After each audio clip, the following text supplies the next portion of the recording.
انقلاب نے پروان چڑھا فرانس میں، پھر وہ جا کے مسلط ہوا ایران میں، یعنی اس انقلاب کے پیچھے بھی سی آئی اے یا یورپ تھا یا کیا؟ سر اس وقت نا یہ کوئی الزام ہے یا سچ ہے یا کیا ہے؟ سر آپ نے یہ اس سے پہلے انڈیا نے امریکہ نے ایک آپریشن کیا تھا، آپریشن ایجیکس، ایجیکس کے نام سے کیا تھا، اس میں کیا نام ہے لیبیا میں.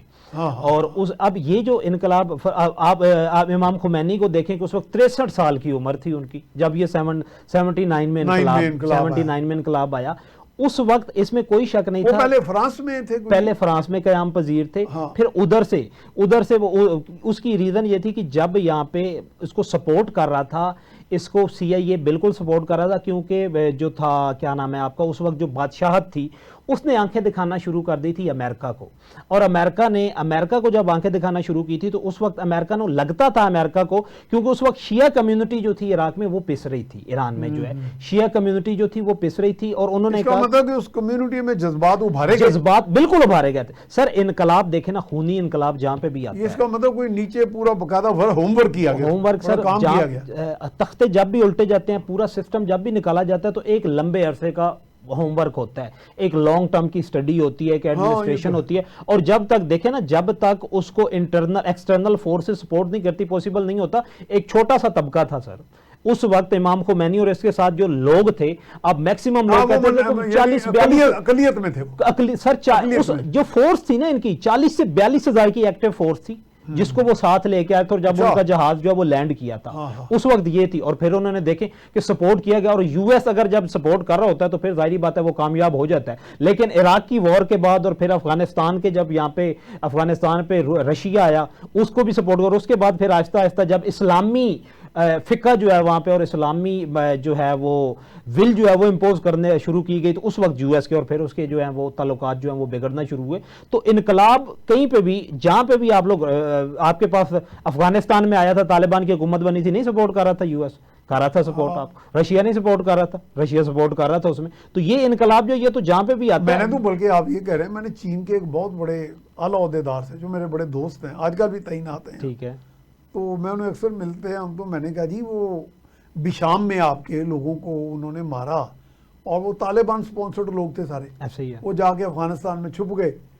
تو میں نے کہا جی آپ پھر اس کے ساتھ دینگے بڑھا رہے ہیں افغانستان کے ساتھ. میں نے چائنیز کو کہا تو آپ پاکستان کا ساتھ دیں، کہ انہیں کہیں جی کہ پاکستان میں آ کے آپ ہمارے بندوں کو مار رہے ہیں، تو پاکستان آپ سے رابطہ کرتا ہے، آپ جواب نہیں دیتے. تو انہوں نے کہا جی ہم نے ٹیک اپ کیا ہے بیجنگ گورنمنٹ نے کابل حکومت کے ساتھ طالبان کے، جی یہ کیا کر رہے ہیں آپ. تو انہوں نے کہا نہیں یہ وہ ڈینائل میں تھے. تو میں نے کہا جی وہ تو ہمیں بھی کہتے ہیں کہ جی اس کے شواہد کافی نہیں ہے. میں کہا but excellency they are liars of the first order, وہ جھوٹ بولتے ہیں. لیکن اندرون خانہ وہ تھوڑی سی ان کی باتوں سے جو میں جج کیا کہ افغانستان جو کہ واخان کوریڈور اور وہاں پہ ڈیولپمنٹ کے پروجیکٹس کر رہا ہے بہت بڑے لیول پہ، تو ان میں انٹرسٹڈ تھے. وہ پھر اپنا اثر رسوخ انہوں نے اپنا لیور استعمال کیے، اور اب تو انہوں نے پاکستان کے ساتھ بھی پیچ اپ کرا دیا. ایسا ہی ہے. تو یہ میرے خیال آپ کوئی بہتر ایک صورتحال نکل آئی ہے. سر دیکھیں چائنا، کیونکہ آپ صرف ہر وقت لڑائی سے تو نہیں سر معاملات حل کر سکتے ہیں نا. سر اب نا 2025 میں ریاستوں کو بجائے کہ ہم اسے کہتے ہیں جی انہوں نے ہمیں بہت مارا، ہمارے 90,000 لوگ مار دیے، تو اب ہم بھی انہیں ماریں گے. تو میں تو اس چیز کا ہمیشہ قائل تھا کہ مارنا چاہیے ہمیں، لیکن میرا خیال ہے یہ بہتر اسٹریٹجی ہے شاید. سر نیشنل لیول پہ مجھے تو بہتر لگ رہی ہے سر، نیشنل انٹرسٹ پہ جب بھی آپ لوگ بات لے کے آتے تو پھر یہ جہاں پہ آپ کے پاس کروڑوں کی آپ کے پاس یہ ذاتی انفرادی جذبات جو ہیں وہ نیشنل لیول پہ نہیں چلتے. اور اب چائنا کو پتہ چل گیا کہ ایک سٹیبل گورنمنٹ بننے جا رہی ہے افغانستان میں، اور کسی حد تک وہ ایک سٹیبل ہیں بھی. تو چائنا جو ہے اب ان کے ساتھ بالکل پینگے بڑھائے گا. ان کے پاس تجارت کو انویسٹمنٹ جو ہے سی پیک کا شاید حصہ بھی بن جائے، اور بہت بڑا ایک کھلا رقبہ ہے جس کو چائنا استعمال کر سکتا ہے. چائنا کے پاس انویسٹمنٹ پاور ہے، اور ان کے پاس جو ہے وہ مائننگ کی بہت بڑی کیپیسٹی ہے، معدنیات وہاں پہ بہت زیادہ. اور چائنا اسی بہانے جو ہے، اب چائنا نے ایک ان پہ احسان تو فیور تو کر دی کہ انہوں نے پاکستان کے لیے ان کو فورس نہیں کیا، تو کل کو چائنا کو کوئی مطلب ہوگا تو وہ چائنا کو بالکل جو ہے وہ ساتھ دیں گے. ہاں اچھا، اب اس وقت آپ یہ جو آپ کہہ رہے تھے کہ جنگ بندی پائیدار ہے یا یہ ہولڈ کرے گی, ٹھہرے گی؟ سر پائیدار جو ہے نا, جس طرح ہم کیا شرائط ہوں گی بنیاد؟ اگر ہم لوگ امریکہ کی گارنٹی کو دیکھیں تو امریکہ کی گارنٹی تو کبھی بھی 100, امریکہ نے تو کبھی گارنٹی نہیں پوری کی, نہ اس نے افغانستان کے ساتھ کی, نہ اس نے ویتنام میں جا کے کی, نہ اس نے ابھی فلسطین میں ابھی جا کے امریکہ نے گارنٹی دی تھی کہ جنگ بندی ہو گئی ہے, ہوئی ہے جنگ بندی.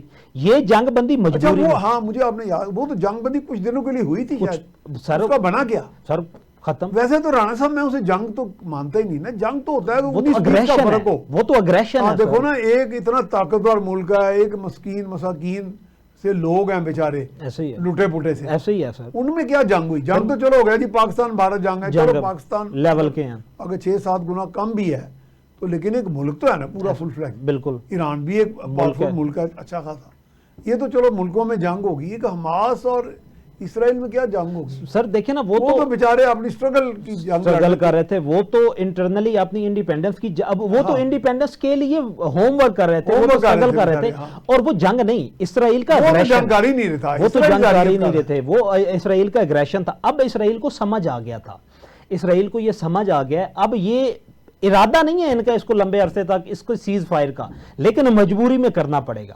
اس کی ریزن یہ ہے کہ ایران کے ان مسلز کو دیکھ کے اب اسلامی ممالک جو دوسرے ہیں نا, انہوں نے بھی اپنے مسل جو ہے نا وہ دکھانا شروع کر دیا, انہوں نے بھی سمجھ آئی. ایران کے واقعے سے کچھ دن ہفتے پہلے پاکستان اور بھارت کا بھی ہوا بالکل, جسے انگریزی میں ریپل ایفیکٹ کہتے ہیں یا نفسیاتی ایفیکٹ کہتے ہیں. ایسے ہی ہے, ایسے ہی ہے. پاکستان کا وہ جنگ یا وہ وار یا وہ بیٹل مختصر سا جیتنے کا جو ایک سوچ ڈیولپ ہوئی دنیا میں, یا ایک تاثر ابھرا, اس نے بھی ہمارے اس برادر ملک کو اسٹرانگ کیا ہوگا. سر دیکھیں نا, اس میں تو کوئی ہم نے بات کی تھی کہ 400 کی, اور اس کے بعد جس طرح لوگوں نے دیکھا ہے کہ ایک 7 گنا کم ملک, اور پھر اس نے 100% ریٹیلیشن کا جواب دیا ہے, اس نے روکا نہیں ہے, اور نہ ڈیفنس کی طرف گیا, نہ ڈیفینسو اپروچ میں گیا جا کے. پھر اس وقت ہمارا آفینسو اپروچ تھی نا, ہاں اس وقت ہم نے ریٹیلیٹ کیا ہے, تو ہم لوگوں نے آفینسو اپروچ کی طرف جب گئے تو تب دنیا کو سمجھا, اور اسی سے تو ایران کو بھی سمجھ آ ایران کیا کر لے گا زیادہ سے زیادہ کیا.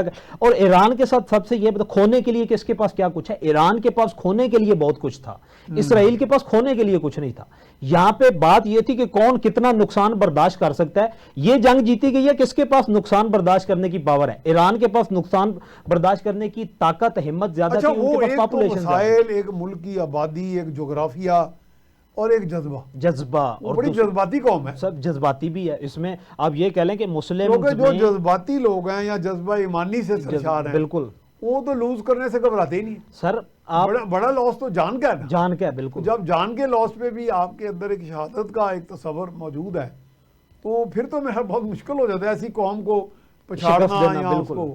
دیکھیں نا جس طرح اس کے آپ نے جب امام خمینی نے اپنے جانشین جو ہیں وہ نامزد کیے ہیں نا, تو پوری نیشن کی کایا پلٹ گئی. علی خامنائی نے جب نامزد کیے ہیں اپنے جانشین, تو پوری قوم کا لیول آف تھنکنگ جو وہ سارا چینج ہو گیا, مورال بلند ہوا ہے, مورال بلند ہو گیا. یہ تو خائف ہی نہیں ہے سر, اور انہوں نے کہا کہ میں دنیا بھی حیرت سے دیکھ رہی تھی کہ یہ کیا چیز ہے. وہ کہتے ہیں جی میں گیا تو میرے پیچھے یہ ہے, وہ گیا تو وہ ہے. دوسری بات کہ میرے فیملی میں سے کوئی بندہ نہیں. اس نے کہا میری جان, انہوں نے کہا کہ ایران بھی چلا جائے, اس نے کہا کہ امت مسلمہ رہنی چاہیے, ایران کی کوئی اہمیت ہی نہیں ہے, مسلمان رہنے چاہیے. اس نے بڑا اس نے فوراً سر پوری دنیا کو حیران کر دیا, پوری دنیا کے مسلمانوں کا مورال بلند کیا, اور پھر سارے کنٹری جو علیحدہ علیحدہ ساتھ جا کے کھڑے ہوئے. ادروائز تو سارے ابھی پیچھے ہی تھے, دیکھ رہے تھے امریکہ کو کہ امریکہ کیا کر رہا ہے. پھر جو اس نے امریکہ پہ اٹیک کیا, نو ڈاؤٹ امریکہ پہ جو اٹیک ہے ایران نے کیا ہے, پہلے انفارمیشن بھی دی گئی تھی, پہلے بتایا بھی گیا تھا کہ ہم لوگ آپ کو کاؤنٹر اٹیک کریں گے.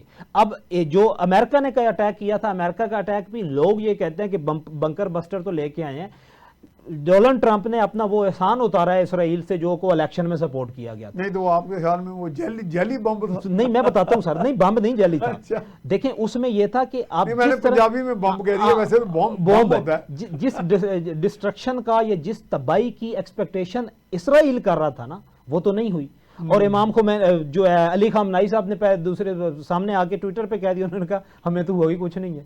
آپ نے وہ تو پھر ٹرمپ نے بھی, اگر اسرائیل نے اگر ایک مفروضے پہ ہم بات کر رہے ہیں, کہا ہوگا لو جی تھوڑا بسٹر تے کام ہی نہیں کیتا. تو انہوں نے کہا یار میں تے 10 کروڑ ڈالر لا چکے ہیں, 12 تو چپ کر جا. ہاں بالکل, بس میں اور نہیں چلا 12 کروڑ ڈالر. دیکھیں نا اب یہ اس میں انٹرنلی جب آپ لوگ فاکس نیوز کو یا انٹرنیشنل نیوز کو ہم لوگ سنیں گے نا, تو اس میں وہ یہ کہہ رہے تھے کہ یہ ایک اب یہ تھا کہ اسرائیل مانگتا تھا ہمیں دیا جائے، انہوں نے کہا کہ آپ کو نہیں دیتے، ہم آپ کی بھی آپ کو چلا دیتے ہیں، ہم چلا دیتے، اور انہوں نے چلا بھی دیا، اور انہوں نے چلا دیا اور امریکہ نے اپنا مقصد بھی حل کر لیا۔ میرا بل بھی آیا ہوگا بڑا، بل آئے گا، بالکل بل آئے گا، بالکل آئے گا، کئی اربوں ڈالر کا، کئی اربوں ڈالر کا آئے گا۔